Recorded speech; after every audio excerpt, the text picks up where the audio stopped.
Dandruff ఎక్కువగా ఉందా? Don't worry. ఇప్పుడు నేను చెప్పే టిప్స్‌ని ఫాలో అయ్యి మీ డాండ్రఫ్‌కి బాయ్ బాయ్ చెప్పేయండి. హాయ్! నేను డాక్టర్ మల్లిక. స్కాల్ప్ మీద డాండ్రఫ్ ఎక్కువగా ఉంటే కీటకొనజోల్ అండ్ సాలిసిలిక్ యాసిడ్ ఉన్న షాంపూని యూజ్ చేయండి. కీటకొనజోల్ అంటే యాంటీ ఫంగల్. ఫంగల్ ఇన్ఫెక్షన్‌ని తక్కువ చేస్తుంది.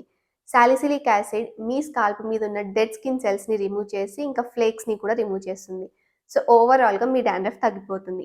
ఎలా అప్లై చేయాలి అంటే ఖచ్చితంగా మీ స్కాల్ప్‌ని వెట్ చేసుకోవాలి. అంటే ఫస్ట్ వాటర్ తోటి స్కాల్ప్‌ని వాష్ చేసుకొని, వెట్ స్కాల్ప్ మీద షాంపూ అప్లై చేసి జెంటిల్‌గా రబ్ చేశాక ఒక 15-20 మినిట్స్ అలాగే వదిలేసేయండి. 20 నిమిషాలు అయినాక మీ స్కాల్ప్‌ని నీట్‌గా వాష్ చేసుకుంటే సరిపోతుంది. ఒకవేళ మీకు మైల్డ్ టు మోడరేట్ డాండ్రఫ్ ఉంటే ప్రతి వారానికి ఒక 2-3 సార్లు అప్లై చేసుకుంటే సరిపోతుంది. లేదు మాకు న్యాచురల్‌గా ఏదైనా రెమెడీ చెప్పండి అనంటే కలవంద తీసుకొని మంచిగా స్కాల్ప్‌కి అప్లై చేసుకొని ఒక 20-30 నిమిషాల దాకా అలాగే ఉంచేసేయండి. అండ్ వాష్ చేసుకోండి. ఇలా వారానికి 2, 3 సార్లు చేస్తే మీ డాండ్రఫ్‌కి మీరు బాయ్ బాయ్ చెప్పేసేయొచ్చు. Hope you like this video. Thank you.